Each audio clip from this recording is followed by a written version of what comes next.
चलिए अब हम इसका यूजेस देख लेते हैं हर वेव्स का। तो अपनी नई हेडिंग है application of electromagnetic wave. Radio का पता है आपको, कुछ आपको माइक्रो के भी पता है। अब सारे ही देख लेंगे क्या क्या यूजेस है। तो हम देखते हैं application of electromagnetic wave. Application of electromagnetic wave. Electromagnetic wave के एप्लीकेशन देख लेते हैं। तो जैसे सबसे पहले बात करें रेडियो वेव की, तो रेडियो वेव्स आपको बताइए AM FM सिग्नल्स के लिए होती है, जो आपके रेडियो चैनल्स आते हैं उसमें, ठीक है। तो यूज़ फॉर, पहले डाल के लिख लेते हैं, यूज़ फॉर रेडियो प्रोग्राम्स। जो रेडियो प्रोग्राम्स आते हैं ना, रेडियो प्रोग्राम्स AM FM में, वही चीज़। AM FM वैसे कोई वो नहीं है, मॉड्यूलेशन होता ही है, आवाज़ बदल देते हैं ना लोग अपनी, वैसे AM FM। And TV transmission, TV का जो ट्रांसमिशन होता है, हालांकि वो तो सैटेलाइट से होता है, बट कुछ लोकल यहीं से भी आते हैं। विविध भारती हो गया जैसे उत्तराखंड का, यहीं से आता है जो नूरखेड़ा से, वही चीज़ है। तो use for radio programmes AM FM and TV transmission, इसमें लिखते हैं ultra high frequency and UHF और VHF, वेरी हाई फ्रीक्वेंसी। एक तो ये होता है रेडियो वेव का, रेडियो प्रोग्राम्स के लिए और TV ट्रांसमिशन के लिए। दूसरा यार मरीन नेविगेशन के लिए भी होता है। रडार भी यूज़ करते हैं, बट ये भी करते हैं, ठीक है। तो मरीन मतलब रिलेटेड टू एक्वाटिक, जो आपकी इंडियन नेवी है, कोस्ट गार्ड है, इंडियन कोस्ट गार्ड है, इंडियन नेवी है, उनके लिए। तो मरीन एंड नेविगेशन पर्पस, जैसे USA का GPS है, चाइना का बाइडू है, रशिया का रॉकमॉस है, वैसे इंडिया का भी अब अपना GPS सिस्टम है जिसे नाविक्स बोलते हैं। नाविक्स वो चीज़ है, ठीक है। तो मरीन एंड नेविगेशन पर्पस, अभी तक हम GPS यूज़ करते थे, बट अब नाविक्स यूज़ करेंगे। तीसरा और क्या चीज़ हो सकती है, तो एक हो सकता है टेलीफोनिक कम्युनिकेशन। टेलीफोन के जो कम्युनिकेशन होते हैं वो भी इससे ही होते हैं। तो टेलीफोनिक कम्युनिकेशन, तो 3 है इसमें। कौन कौन है? Radio programme, TV programme, marine and navigation purpose और टेलीफोनिक कम्युनिकेशन। अब बात करते हैं माइक्रोवेव्स की। रेडियो वेव के बाद कौन आएगी? माइक्रोवेव आएगी। तो माइक्रोवेव का सबसे मेन होता है रडार में, ठीक है। टू लोकेट एंड जज distance of flying object, radar navigation में होता है इसका। तो इन रडार बहुत इंपॉर्टेंट है। रडार की फुल फॉर्म याद है? सोनार, रडार। सोनार तो मरीन में यूज़ करते हैं, रडार आपको पता होगा एयरक्राफ्ट यूज़ करते हैं। तो to locate and identify position of flying objects, identify position of flying objects. आप मेरे से ज़्यादा समझदार हैं, आप समझ पा रहे होंगे कि रडार कैसे यूज़ होता है। फाइटर डॉग फाइट में भी बहुत यूज़ होता है ये, जो प्लेन्स के बीच में होती है ना, रडार के लिए। F-22 का सबसे बढ़िया है, रैप्टर का, जो US आर्मी पे है। तो इन radar to locate and identify position of flying object. फिर लॉन्ग डिस्टेंस वायरलेस कम्युनिकेशन के लिए यूज़ होता है, जो सैटेलाइट फ़ोन होता है ना, उसके लिए लॉन्ग डिस्टेंस वायरलेस कम्युनिकेशन। हाँ जी, माइक्रोवेव इसमें भी यूज़ होती है, याद करना है आपको। Long distance wireless communication via satellite. तो सैटेलाइट फ़ोन होता है ना जैसे, वही चीज़ है। वाया नहीं, वॉकी टॉकी की बात नहीं कर रहा हूँ। वॉकी टॉकी में तो अल्फ़ा ओवर बोलते हैं, क्यों? क्योंकि वो 1 वे होता है, एक बार बोल दो दूसरे को सुनाई देगा, दोनों एक साथ नहीं बोल सकते, इसलिए अल्फ़ा ओवर बोलते हैं उसमें, ठीक है। एट अ टाइम एक ही बोल सकता है, इसमें ऐसा नहीं होता। Long distance wireless communication via satellite. और एक और चीज़ होती है, जैसे इंटरनेशनल स्पेस स्टेशन है, उसकी यूट्यूब वीडियो आती है, वो अर्थ का व्यू देता रहता है, बार बार रोज़ देता है, 24 घंटे यहीं से देता है, ठीक है। तो and view of earth from space, space मतलब ISS, इंटरनेशनल स्पेस स्टेशन, वहाँ से, ठीक है। तो ये भी इसका माइक्रोवेव का यूज़ है। एक तो रडार में है, एयरक्राफ्ट में लॉन्ग डिस्टेंस वायरलेस कम्युनिकेशन जो सैटेलाइट फ़ोन होता है, और अर्थ का जो हम व्यू देखते हैं स्पेस से उसमें। तीसरा आपको बताइए, to cook food in oven, oven में यूज़ होता है माइक्रोवेव में। टू कुक फूड, खाने को पकाने के लिए। तो दोनों को देख लो, रेडियो के, रेडियो प्रोग्राम और TV transmission, navigation purpose, telephonic communication, यह है सैटेलाइट कम्युनिकेशन, रडार में अर्थ को देखने के लिए स्पेस से, और फूड को कुक करने के लिए।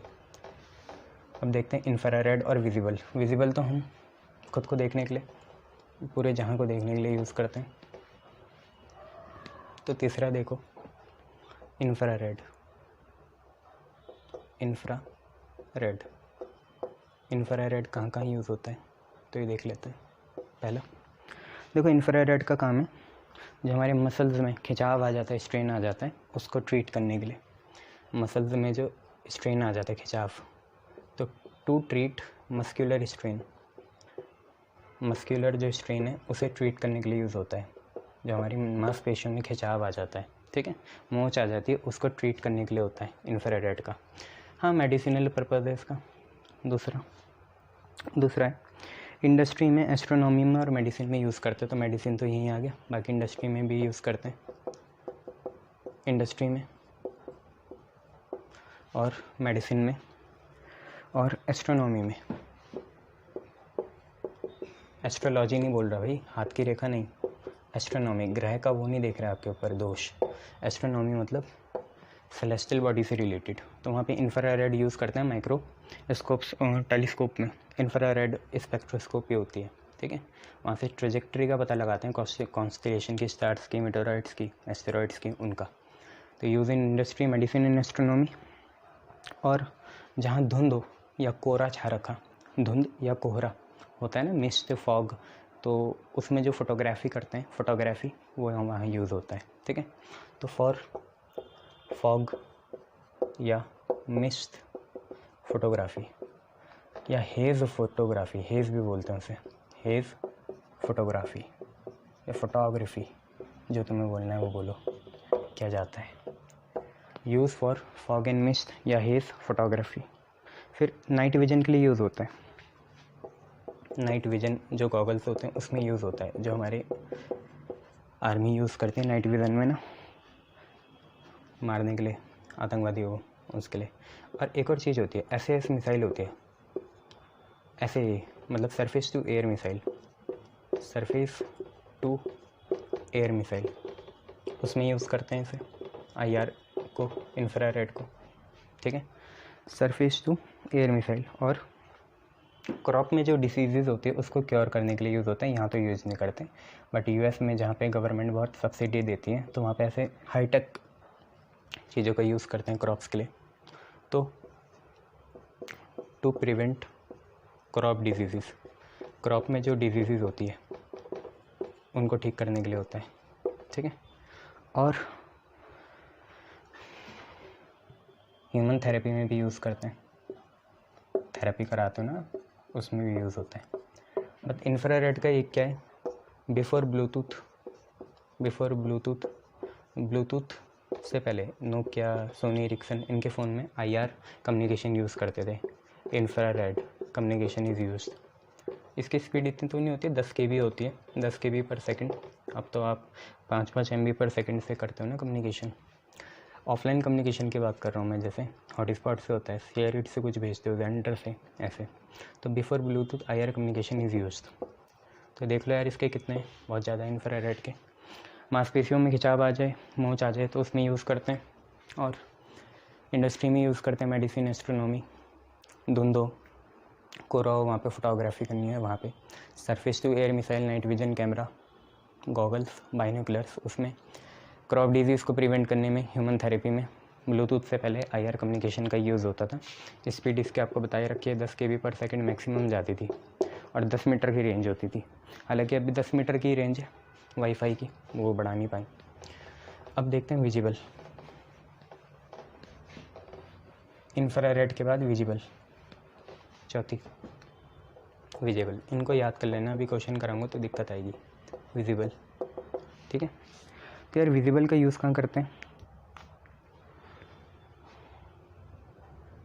To see and perceive to see and perceive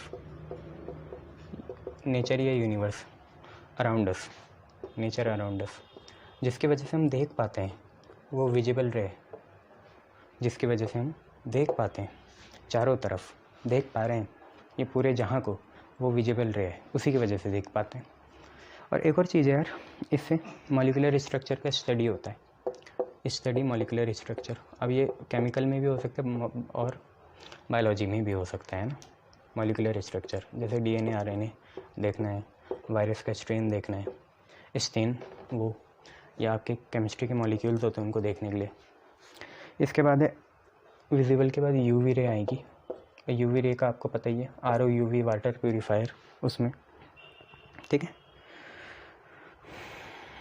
तो सबसे पहले तो हो गया पानी को साफ़ करने के लिए, स्टेरिलाइज करने के लिए, तो sterilisation of water, sterilisation of water, water को स्टेरिलाइज करने के लिए। और कहाँ यूज़ हो सकता है इसका, तो यार इसका और यार यूज़ हो सकता है फूड स्टफ़ को प्रिजर्व करने के लिए, तो प्रिजर्व फूड स्टफ़। और अब तो जो आपके फ़ोन में टेम्पर्ड लगते हैं वो भी यूवी टाइप के लगते हैं, तो उसमें भी यूज़ होता है। तो एक तो फूड स्टफ़ को प्रिजर्व करने के लिए यूज़ होता है। तीसरा, अगर खाने में अडल्ट्रेशन हो रखी, कुछ मिला रखा है, टॉक्सिक कुछ सब्सटेंस मिला रखा है खाने में, है ना, तो उसको देखने के लिए भी यूज़ होता है। अडल्ट्रेशन पता ही है आपको, जैसे दूध में यूरिया मिला देते हैं, ठीक है, हल्दी में कुछ और मिला देते हैं, ऐसी चीज़ें, काली मिर्च की जगह पपीते के दाने डाल देते हैं, तो वही चीज़ है, अडल्ट्रेशन बोलते हैं। To detect adulteration in food, adulteration in food preserve भी करता है फूड स्टफ़ को, और अडल्ट्रेशन भी चेक करता है, ठीक है। तो अडल्ट्रेशन इन फूड को डिटेक्ट करने के लिए। और मेन चीज़ है इनविजिबल राइटिंग होती है, जैसे डिटेक्टिव है शर्लॉक होम्स, तो इनविजिबल राइटिंग होती है, उसे डिटेक्ट करने के लिए भी यूज़ होता है। फॉरेंसिक लैब में भी यूज़ होता है ये, ठीक है। फॉर जो डॉक्यूमेंट्री हो, साइन गलत हो, गलत साइन कर दिए, फिंगरप्रिंट गलत लगा दिया बायोमेट्रिक में, उस सब को भी ये आइडेंटिफाई कर लेता है। और चीज़ क्या, फिंगरप्रिंट को आइडेंटिफाई कर लेता है किस में, फॉरेंसिक लैब में, फॉरेंसिक लैब में। तो मतलब ये सारा डिटेक्टिव से रिलेटेड है ज़्यादा, यूवी रे छानबीन करने के लिए, ठीक है। ये चीज़ है, पानी को स्टेरिलाइज करता है, फूड स्टफ़ को देखता है अडल्ट्रेशन है नहीं है, प्रिजर्व भी करता है। इनविजिबल राइटिंग, शर्लॉक होम्स वाली चीज़, फॉर जो documentary, fingerprint in forensic lab, इन सबको देखता है ये। क्लियर है, शाबाश। नेक्स्ट आएगा आपका एक्सरे, फिर गामा रे।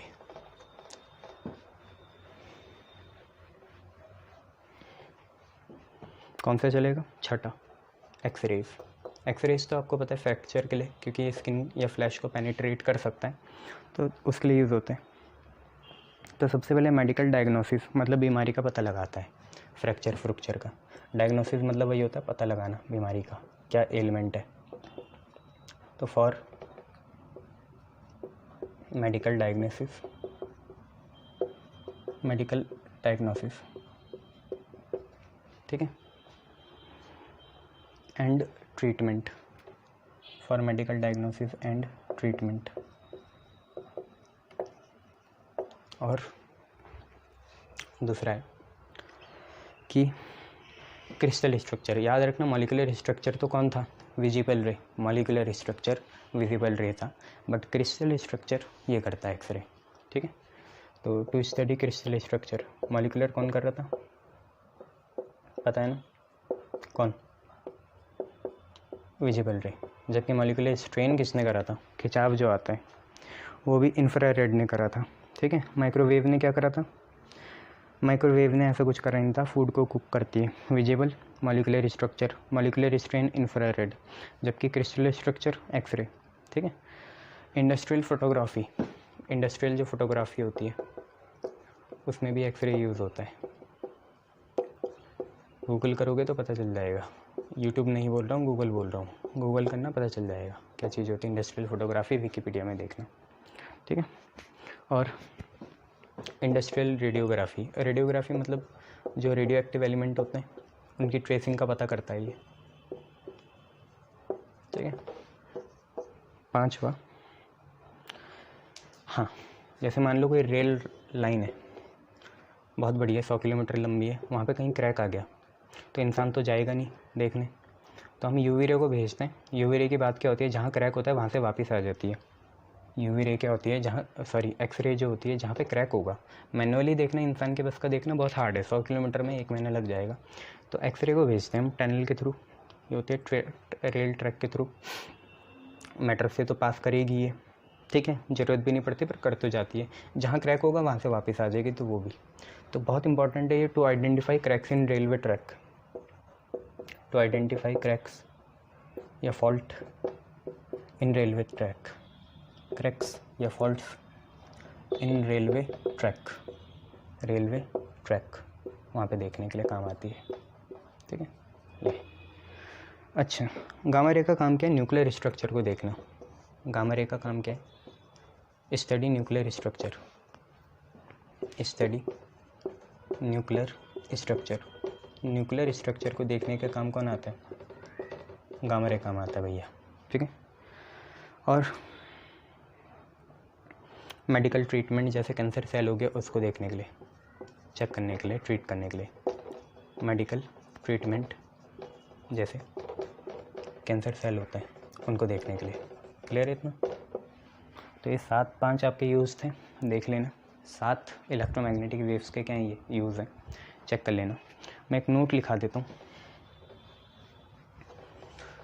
ताकि आपको कन्फ्यूजन ना हो। क्या नोट है, क्योंकि बहुत सी चीज़ें स्ट्रक्चर फॉर्म में आई, तो देखो जैसे न्यूक्लियर स्ट्रक्चर, न्यूक्लियस का स्ट्रक्चर देखना हो तो हम गामा रे का यूज़ करते हैं।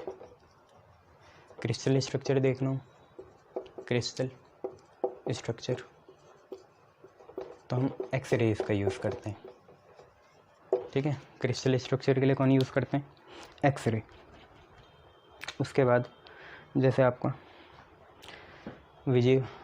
मॉलिक्यूलर स्ट्रक्चर हो, मॉलिक्यूलर स्ट्रक्चर, तो मॉलिक्यूलर स्ट्रक्चर के लिए देखते हैं विजिबल रे, हाई इंटेंसिटी की विजिबल रे। न्यूक्लियर के लिए गामा रे, क्रिस्टल स्ट्रक्चर के लिए एक्स रे, मॉलिक्यूलर स्ट्रक्चर के लिए विजिबल रे। हाँ, एक और चीज़, मॉलिक्यूलर स्ट्रेन के लिए हम यूज़ करते हैं इंफ्रारेड IR, ठीक है, इंफ्रारेड IR, ठीक है, शाबाश। अब विजिबल स्पेक्ट्रम भी 7 रंगों में डिवाइड है विबग्योर में, तो उसका भी स्पेक्ट्रम देख लेते हैं एक बार।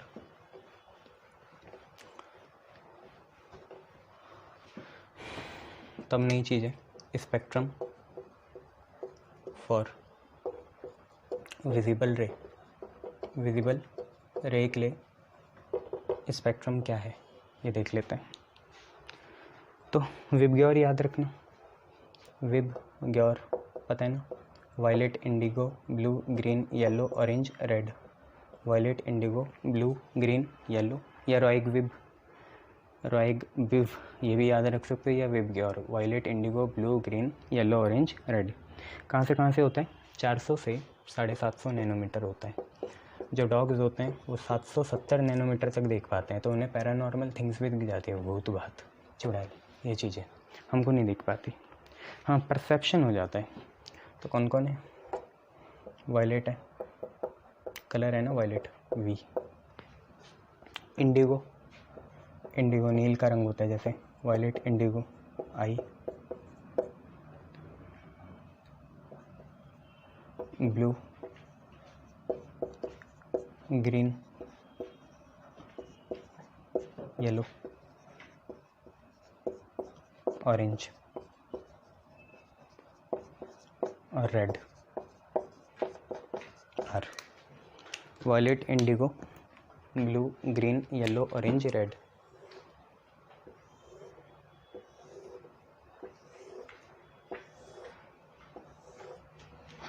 तो वायलेट होता है 400 से 420 नैनोमीटर, 400 से 420 नैनोमीटर। ये 420 से 450 नैनोमीटर होता है इंडिगो, 420 से 450 नैनोमीटर नील वाला रंग। 450 से 500 नैनोमीटर ब्लू होता है, 500 से 570 नैनोमीटर ग्रीन होता है, येलो होता है 570 से 600 नैनोमीटर, 570 से 600 नैनोमीटर। ये होता है 600 से 600 से 650 नैनोमीटर, फाइनली 650 से 750 नैनोमीटर। तो देख लेना यार वेव के। और सबसे ज़्यादा नैनोमीटर में कौन है? क्योंकि नेगेटिव पावर है ना, देखना पड़ेगा सब नैनो में, जो वैल्यू बड़ी होगी वो ज़्यादा ही होगी। रेड की सबसे ज़्यादा वेवलेंथ होती है। यहाँ पे नीचे जाते हुए वेवलेंथ इंक्रीज़ कर रही है और फ्रीक्वेंसी डिक्रीज़ करेगी, जबकि वहाँ उल्टा था, वहाँ वेवलेंथ डिक्रीज़ करती है, फ्रीक्वेंसी इंक्रीज़ करती है। रेड की वेवलेंथ ज़्यादा ही होती है। ये तो बेसिक है ही, ठीक है, याद रखना, देख लो।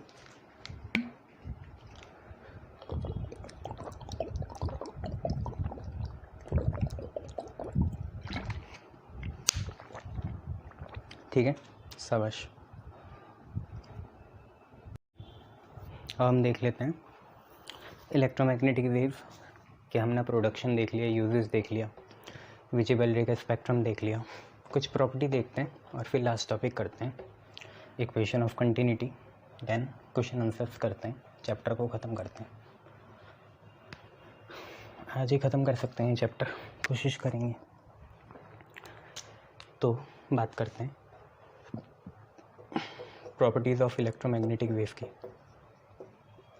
इलेक्ट्रोमैग्नेटिक वेव की कुछ प्रॉपर्टीज़, जैसे सबसे पहले है गामा रे। देखो गामा रे जो होती है बहुत हाईली पेनिट्रेटिंग होती है। अल्फ़ा बीटा गामा में सबसे ज़्यादा पेनिट्रेटिंग कौन होती है? गामा। सबसे ज़्यादा आयनाइजिंग कौन होती है? अल्फ़ा। ठीक है, तो गामा रे की हाई पेनिट्रेटिंग पावर होती है, छेद करने की क्षमता बहुत होती है, होल करने की। तो हाई पेनिट्रेटिंग पावर, अब जिसकी पेनिट्रेटिंग पावर ज़्यादा होगी वो रुकेगा तो है नहीं, आयनाइज करने के लिए रुकना पड़ता है एयर को, तो इसकी हाई पेनिट्रेटिंग पावर है और लीस्ट आयनाइजिंग पावर है, least ionising power, least ionising power, high penetrating power, least ionising power. और गामा रे होती है अनचार्ज, because it is just photons, it is just photons होते हैं, फोटॉन्स लाइट होती है, तो गामा रे जस्ट लाइट है। और याद रखना ध्यान से, note, light is also electromagnetic wave, light is also electromagnetic wave. Light सबसे बढ़िया इलेक्ट्रोमैग्नेटिक वेव है, उसी के बेस पे हमने बाकियों की प्रॉपर्टी लिखी है। गामा रे के बाद एक्सरे देख लेते हैं। एक्सरे की पेनिट्रेटिंग पावर लो होती है, मतलब एडिक्वेट होती है, फ्लैश में चली जाती है, उससे ज़्यादा नहीं होता, तो low penetrating power. X ray beta particle ही तो होते हैं, गलत होगा ये कहना, कोरोना डिस्चार्ज होता है एक्सरे, कैथोड रे, तो लो पेनिट्रेटिंग पावर। और बाकी प्रॉपर्टी इसकी गामा रे की जैसी है, other property similar to gamma ray, but ये चार्ज होता है, similar to gamma ray, except सारी प्रॉपर्टी गामा रे के जैसी होती है, एक्सेप्ट इसकी गामा रे जितनी वेवलेंथ और फ्रीक्वेंसी नहीं होती, तो एक्सेप्ट वेवलेंथ एंड फ्रीक्वेंसी, उसको छोड़ के बाकी सारी चीज़ें सेम है। तीसरी चीज़ भैया हम बात कर सकते हैं यूवी रे की, अल्ट्रा वायलेट रेज, तो इसकी ऑप्टिकल प्रॉपर्टी होती है, ऑप्टिकल समझते हो ना, इसकी होती है ऑप्टिकल प्रॉपर्टी, नहीं, इसकी तो लाइट जैसी प्रॉपर्टी होती है, तो light like property, light like properties. और UV ray photoelectric effect भी करती है। क्या होता है फोटो इलेक्ट्रिक इफेक्ट? कि कोई फोटो सेंसिटिव मेटल होगा जो फोटॉन्स को एमिट कर सकता है, नहीं, जो इलेक्ट्रॉन्स को एमिट करेगा जब उस पर फोटॉन्स गिरेंगे, ठीक है। तो photo electric effect is just effect जिसकी वजह से आइंस्टीन को नोबेल प्राइज़ मिला था, हेनरी ने भी करा था साथ में, हेनरी में नहीं, हर्ट्ज़ ने और आइंस्टीन ने करा था एक्सपेरिमेंट। तो एक फोटो सेंसिटिव मेटल होता है, उस पर फोटॉन्स गिरते हैं, फोटॉन्स की लाइट इलेक्ट्रॉन को मिलती है, वो एमिट कर जाते हैं, ठीक है, सीजियम होता है जैसे। तो यूवी रे हो गया विजिबल। अब जैसे विजिबल रे है, उसकी प्रॉपर्टी क्या है? आँखों के लिए सेंसिटिव है वो, विजिबल, आँखों का परसेप्शन विजिबली देती है, तो सेंसिटिव टू आई, ये लिख सकते हैं, सेंसिटिव टू आई, आँखों के लिए सेंसिटिव है, ये चीज़ है, क्लियर, शाबाश। Gamma ray, X ray, UV ray, visible. अब क्या बची? पांचवी होगी आपकी रेडियो वेव, देख लेते हैं, ठीक है। तो पांचवी इंफ्रारेड देख लो पहले। इंफ्रारेड, तो इंफ्रारेड की प्रॉपर्टी क्या है, कुछ खास बातें, यूनिक बातें इसकी क्या है कि एक तो ये थर्मल इफेक्ट करती है। थर्मल इफेक्ट मतलब टेम्परेचर वाला, हीटिंग अफेक्ट करती है, ठीक है। तो थर्मल इफेक्ट होता है इसे, हीटिंग अफेक्ट।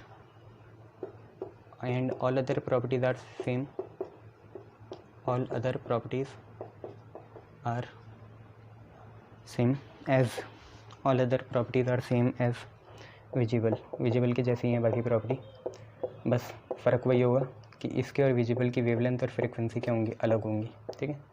इंफ्रारेड के बाद क्या आता है, इंफ्रारेड के बाद आ सकता है माइक्रोवेव। तो माइक्रोवेव क्या करती है, माइक्रोवेव ऑप्टिकल इफेक्ट दिखाती है। क्या दिखाती है, ऑप्टिकल इफेक्ट, जैसे refraction, diffraction, optical effects like refraction और reflection, deflection, reflection, diffraction. Diffraction बताया था मैंने, लाइट बेंड हो जाती है शार्प कॉर्नर्स में किसी ऑब्स्टेकल के, जैसे डायमंड हो गया वो चीज़।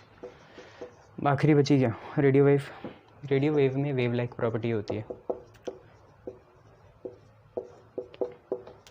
रेडियो वेव ज़्यादा फ्रीक्वेंसी तक काम नहीं आता, ये अर्थ के कर्वेचर के हिसाब से नहीं चलता। 1500 किलोहर्ट्ज़ के बाद ये भाग जाता है वहाँ से, ऐसे घूमना चाहिए ना, इसे नीचे नहीं घूमता।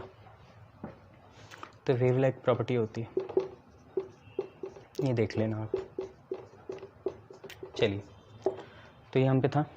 अब एक मेन चीज़ करेंगे, आखिरी टॉपिक, फिर क्वेश्चन आंसर ही है कि यार ये इक्वेशन ऑफ कंटिन्यूटी क्या है। पहले मैं आपको समझा दूँ, फिर आपको समझ में आ जाएगा। एम्पियर सर्किटल लॉ आपने देखा था, उसी के लिए देखना है हमें इक्वेशन ऑफ कंटिन्यूटी क्यों इंपॉर्टेंट है, मैं बता दूंगा। देखो, इक्वेशन ऑफ कंटिन्यूटी, हम क्या करते हैं, एक कैपेसिटर लेते हैं, या तो उसका एसी सर्किट बनाते हैं या डीसी सर्किट बनाते हैं, एक तो बनाते हैं। देखो, कैपेसिटर,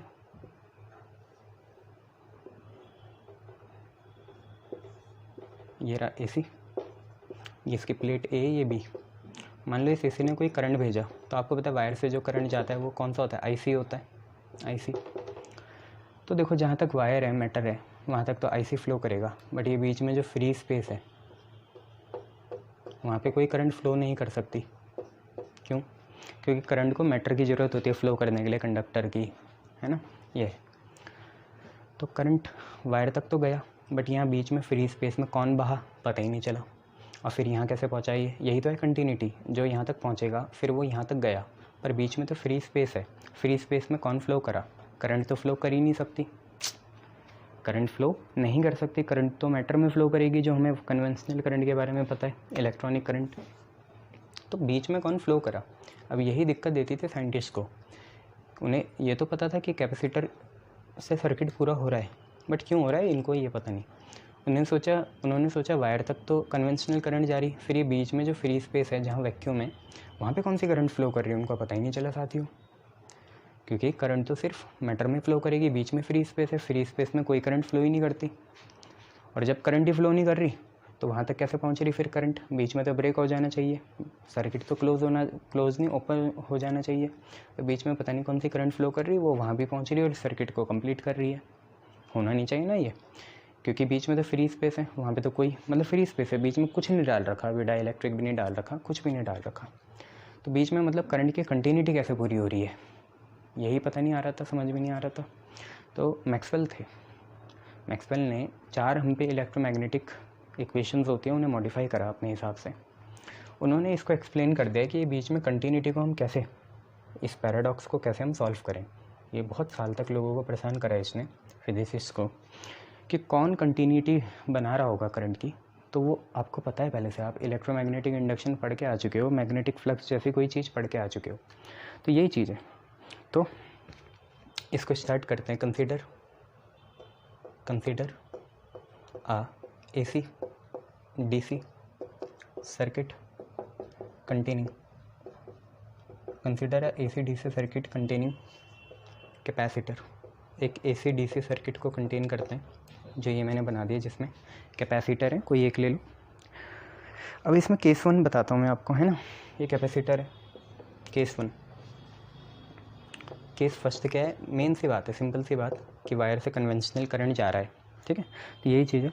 तो when the circuit is close, जब सर्किट को क्लोज कर दिया, मान लो आप की भी बना दो, यहाँ पे कोई ऐसी दिक्कत नहीं है।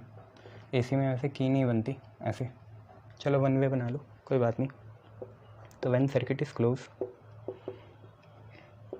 जब सर्किट को हमने क्या करा, क्लोज करा, तो a current through wire flows, a current through wire, wire से एक करंट फ्लो करा, ठीक है। Current through wire flows known as conventional current, जिसको हम कन्वेंशनल करंट बोलते हैं, कन्वेंशनल करंट,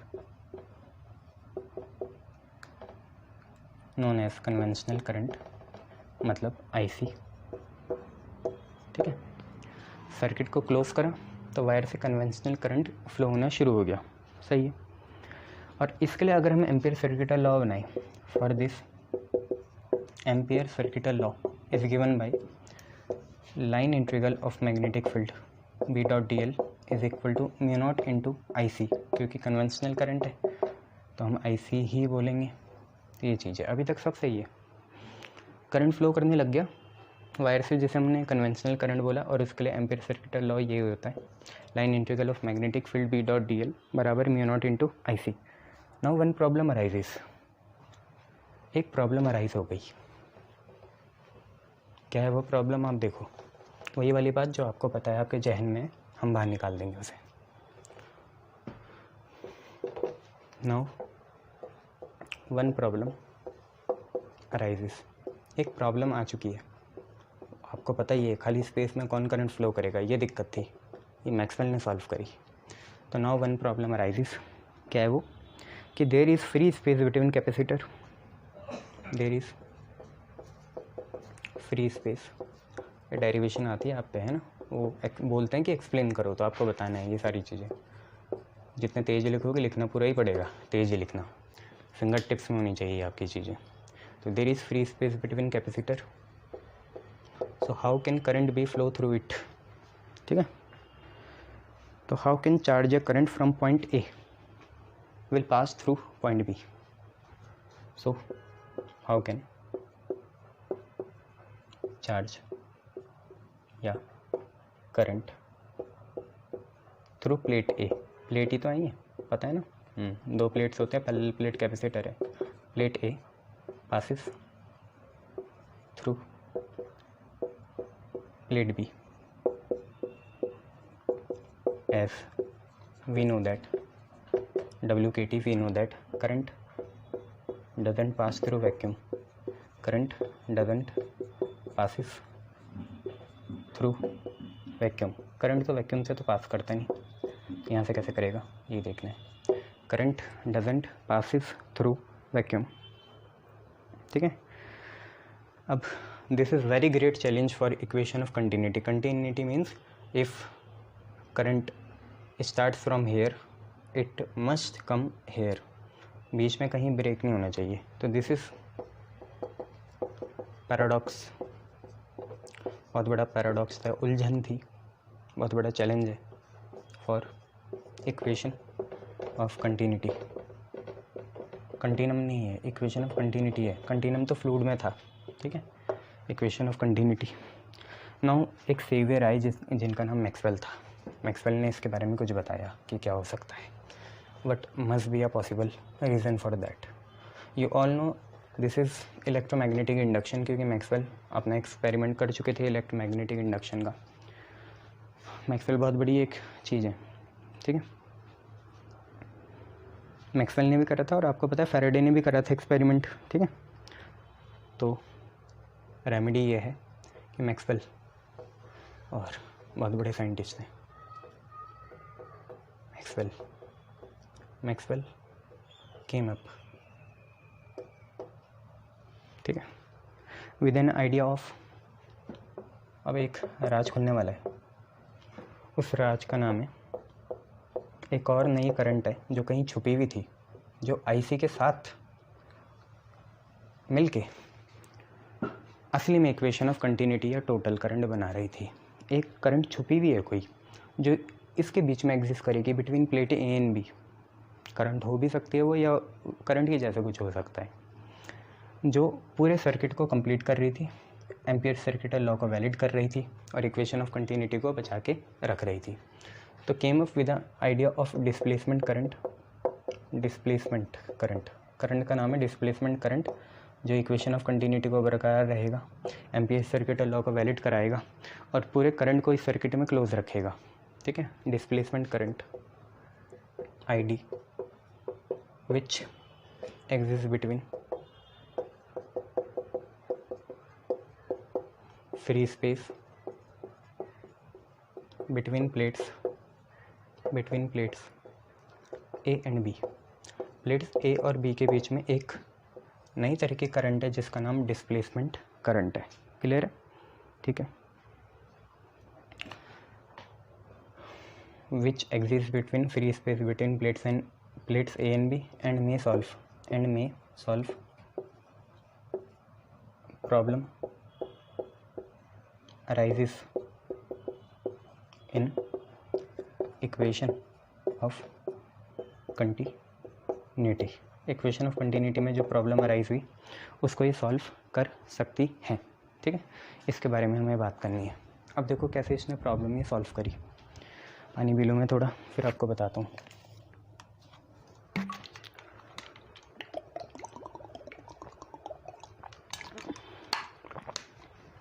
अब आपको पता है जब भी हम एसी सेटअप करते हैं, ठीक है, उसने क्या प्रपोज करा, जब भी हम एसी को सेटअप करेंगे तो क्या होगा, जब भी एसी फ्लो करेगी किसी सर्किट से तो इलेक्ट्रिक फील्ड भी बनेगी और इलेक्ट्रिक फील्ड की वजह से मैग्नेटिक फील्ड भी प्रोड्यूस होगा। और जो भी चीज़ मैग्नेटिक फील्ड प्रोड्यूस करती है उसे हम करंट बोलते हैं। क्या बोलते हैं? करंट। जो भी मैग्नेटिक फील्ड को प्रोड्यूस करेगा उसे करंट बोलेंगे। अब चाहे कुछ भी हो सकता है ये डिस्प्लेसमेंट करंट कुछ हो ही ना, बस ये क्या हो, इस करंट की इस प्लेट में डेंसिटी बढ़ा रहे हैं। जैसे यहाँ पे इलेक्ट्रॉन की डेंसिटी ज़्यादा हो जाएगी किसी भी चीज़ की वजह से वो आगे को बढ़ेगा, तो हो सकता है करंट ना फ्लो करे, इलेक्ट्रॉन की डेंसिटी बढ़ने की वजह से वो आगे चल जाए, मोशन हो जाए, ऐसे भी हो सकता है। तो देखो बोला क्या उसने, ही प्रपोज दैट। देखो पहले के ज़माने में ऐसा होता था प्रपोज, और आजकल तुम लोग क्या करते हो। तो he propose that due to AC an electric field is set up. AC की वजह से, ऑल्टरनेटिंग करंट की वजह से एक इलेक्ट्रिक फील्ड सेटअप हो जाएगी विच कॉजेज, ये बहुत मेन बात है जो अब बता रहा हूँ, इलेक्ट्रिक फील्ड के सेटअप होने की वजह से चेंज इन इलेक्ट्रिक फ्लक्स हुआ। चेंज इन इलेक्ट्रिक फ्लक्स कहाँ पे, अब ये भी समझ सकते हो तुम, ए के प्लेट में, जो ए प्लेट है उसमें फ्लक्स चेंज हुआ और बी में क्या हो गया, ईएमएफ इंड्यूस हो गया, जिसे हम म्यूचुअल इंडक्शन कहते हैं। ये भी एक थ्योरी हो सकती है कि ए में फ्लक्स चेंज हो और बी में ईएमएफ इंड्यूस हो जाए। ठीक है, तो which causes change in electric flux phi E link with circuit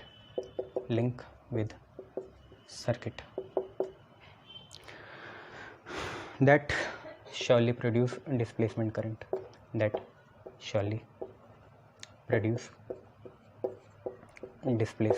current, जो कि हमारा आईडी, याद रखना। ठीक है, ये तो सिंपल सी बात है। आपको पता चले इक्वेशन ऑफ कंटिन्यूटी की प्रॉब्लम क्या थी कि फ्री स्पेस के बीच में कौन सा करंट फ्लो करेगा। मैक्सवेल ने बोला भाई एक करंट होगा जो डिस्प्लेसमेंट करंट होगा। वो डिस्प्लेसमेंट करंट क्यों बना कि जब भी हम एसी सर्किट का अप्लाई करेंगे, यूज़ करेंगे, तो क्या होगा, इस सर्किट से रिलेटेड जो भी ये सर्किट है उसमें इलेक्ट्रिक फील्ड सेटअप होगी, और जब भी इलेक्ट्रिक फील्ड सेटअप होगी, क्योंकि एसी है तो इलेक्ट्रिक फील्ड का मैग्नीट्यूड फ्लक्चुएट करेगा। अब इलेक्ट्रिक फील्ड जो सेटअप हो गई उसने क्या करा, फ्लक्स चेंज करा। किसका? इस सर्किट से लिंक जो फ्लक्स है वो चेंज करा, और जब भी फ्लक्स चेंज होगा, कौन सा फ्लक्स? Electric flux. जब भी इलेक्ट्रिक फ्लक्स चेंज होगा तो एक करंट प्रोड्यूस होगा जिसका नाम क्या है, डिस्प्लेसमेंट करंट है। तो डिस्प्लेसमेंट करंट क्यों प्रोड्यूस हुआ? Due to change in electric flux link with the circuit. और इलेक्ट्रिक फ्लक्स क्यों चेंज हुआ? क्योंकि फील्ड चेंज हो रही है। फील्ड क्यों चेंज हो रही है? क्योंकि हमने यूज़ क्या करी, एसी सर्किट यूज़ करी या एसी करंट यूज़ करी।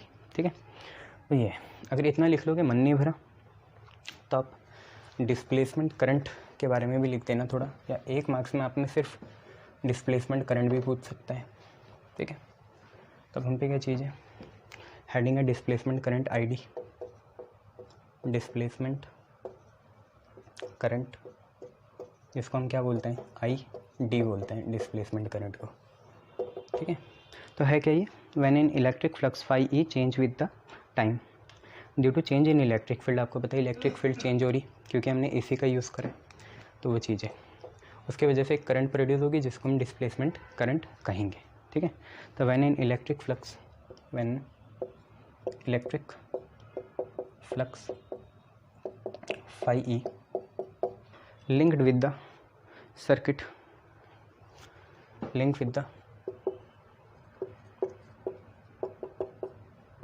AC circuit, linked with the AC circuit changes with the time, flux change होगा टाइम की वजह से। मैंने पहले ही बताया था फ्लक्स का होना ज़रूरी नहीं है, फ्लक्स का चेंज होना ज़रूरी है। तो when in electric flux phi E link with the AC circuit changes with time due to change in electric field, due to change in electric field, ठीक है। It produces current in vacuum, it produces current in vacuum.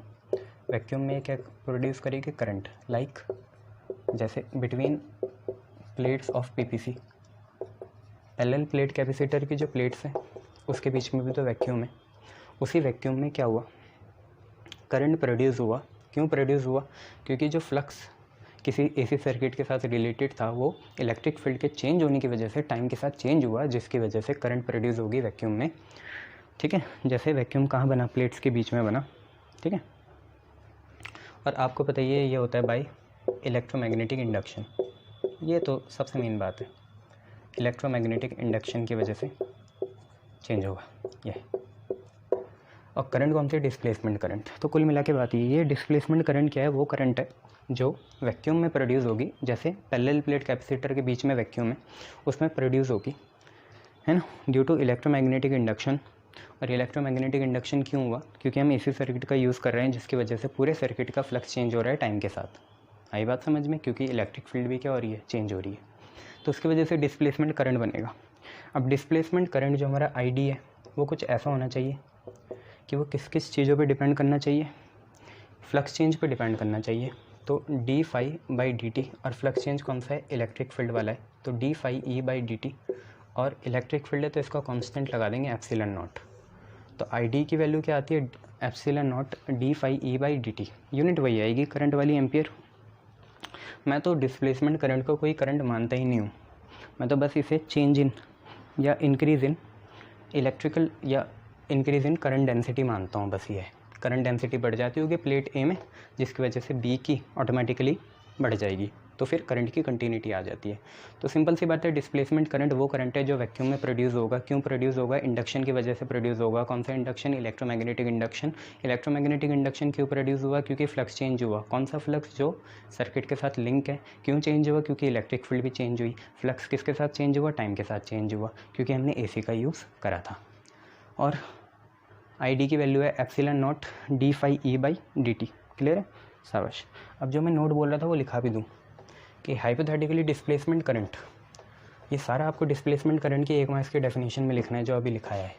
उससे पहले वाली चीज़ equation of continuity में लिख देना, और उसके बाद डिस्प्लेसमेंट करंट की ये डेफिनेशन लिखना, फार्मूला लिख देना। मैं नोट लिखा रहा हूँ हाइपोथेटिकली माना जाए तो hypothetically I D is not a current, but मान लिया जाता है क्योंकि ये मैग्नेटिज्म को प्रोड्यूस करता है, इलेक्ट्रोमैग्नेटिक इंडक्शन को, तो hypothetically is not an electric current. ये कोई इलेक्ट्रिक करंट तो है नहीं, मैं तो ये मानता हूँ, आप भी मान लो मेरे साथ। तो hypothetically I D is not a displacement current, it only adds to the current density. ये बोला था मैं, इट ओनली एड्स या increases the current density in regarding किसके, एम्पियर सर्किटल लॉ के। एम्पीयर सर्किटल लॉ के हिसाब से ये करंट डेंसिटी बढ़ा देता है बस, है ना। विच पुशेस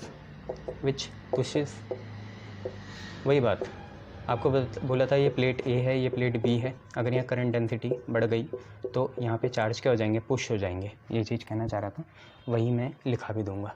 तो hypothetically ID displacement current is not a electric current, it only adds या increase the current density in Ampere circuit law which pushes charges from, शुरुआत करी थी हमने ए से, A to B, ये लिख देंगे, which pushes charges from A to B, ठीक है। But since displacement current produces magnetism, displacement current की वजह से मैग्नेटिज्म प्रोड्यूस होता है, hence it is regarded as current. मैंने बताया था, जो भी चीज़ मैग्नेटिज्म को प्रोड्यूस करेगी वो डिस्प्लेसमेंट करंट हो जाएगी। अर्थ की जो आइसोक्लिनिक लाइंस है वो भी मैग्नेटिज्म को प्रोड्यूस करती हैं, तो इसलिए उसे अर्थ करंट बोलते हैं या थर्मल करंट, ये चीज़ है। But since ID produce, but in the electrical sense ये कोई करंट नहीं है, ठीक है। ऐसे ही अर्थ का वो जो करंट है वो भी करंट नहीं है। Since ID produce magnetism, hence it is regarded as current, hence it is regarded as current, इसलिए इसे करंट माना जाता है, ठीक है भैया। शाबाश। अब एक चीज़ नई हेडिंग देख लो, modified Ampere circuital law by Maxwell. Maxwell ने एम्पीयर सर्किटल लॉ को कैसे मॉडिफाई कर दिया, ये भी चीज़ आपको देखनी चाहिए मेरे हिसाब से। तो अब है line integral of magnetic field बराबर mu naught IC plus ID के, और ID को आपको पता है IC है थ्रू वायर, ये वायर की वजह से, और ये है चेंज इन फ्लक्स की वजह से। चेंज इन फ्लक्स, कौन सा फ्लक्स, इलेक्ट्रिक फ्लक्स, ठीक है। ID है, तो हम इस थोड़ा आगे बढ़ा के ये भी लिख सकते हैं, ये हो गया म्यू नॉट, ये हो गया IC, और ID होता है epsilon naught d phi E by dt, ये भी लिख सकते हैं, ठीक है। तो line integral B dot DL बराबर, लाइन इंटीग्रल मतलब वही होता है मैग्नेटिक फील्ड का लेंथ के रिस्पेक्ट में इंटीग्रेशन करना, mu naught IC plus ID को लिख दिया epsilon naught d phi E by dt। तो यहीं पे आपका ये चैप्टर ख़त्म होता हुआ। अब हम कुछ इसके क्वेश्चन आंसर्स कर लेते हैं, ठीक है। ये शाबाश।